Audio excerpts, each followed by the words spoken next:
નમસ્કાર, સ્વાગત છે આપનું DTV ન્યૂઝમાં। દાહોદ પોલીસ દ્વારા વિશ્વ આદિવાસી દિવસની ઉજવણી નિમિત્તે આગેવાનો સાથે બેઠક તેમજ શાંતિ સમિતિની મીટિંગ યોજાઈ। 9મી ઓગસ્ટના રોજ વિશ્વ આદિવાસી દિવસની ઉજવણીના ભાગરૂપે આદિવાસી સમાજ દ્વારા દાહોદમાં ભવ્ય આદિવાસી સાંસ્કૃતિક રેલી યોજાશે, ત્યારે તેને લઈને પોલીસ તંત્રએ પણ તૈયારીઓ કરી લીધી છે।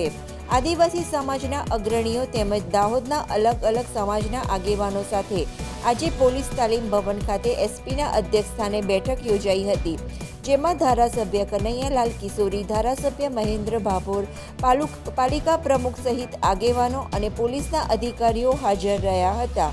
શાંતિપૂર્ણ માહોલમાં ઉજવણી થાય અને વધુમાં વધુ સારી રીતે રેલી યોજાય તે માટે એસપીએ વિવિધ સૂચનો કર્યા હતા। અલગ અલગ સંદેશા સાથે જનજાગૃતિ માટે ટેબ્લો બનાવવા માટે પણ સૂચનો કરાયા હતા। આયોજનબદ્ધ રીતે રેલી યોજાય અને વધુમાં વધુ સારી રીતે ઉજવણી થાય તે માટે ચર્ચાઓ કરાઈ હતી, તો પોલીસ તંત્રએ નગરપાલિકા તરફથી સંપૂર્ણ સહયોગની ખાતરી આપી હતી। આદિવાસી સમાજના અગ્રણીઓએ પણ ઉજવણીના આયોજનો અંગે જણાવ્યું હતું, સાથે જ જરૂરિયાત મુજબના સૂચનો પણ આપવામાં આવ્યા હતા।